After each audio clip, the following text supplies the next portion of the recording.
పూర్వకాలంలో సూరసేనుడనే ఒక మహారాజు ఉండేవాడు. అతడు వంగదేశాన్ని చాలా ధర్మబద్ధుడే పరిపాలించేవాడు. అతనికి సీమంతిని అనే పేరు గల ఒక కుమార్తె ఉండేది.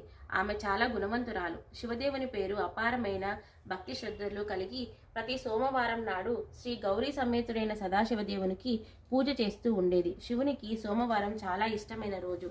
సా ఉమ సోమహ అంటే పార్వతీ సమేతుడైన శివుడు అని అర్థం. ఈయనకే ఈశ్వరుడు అని ఇంకొక పేరు.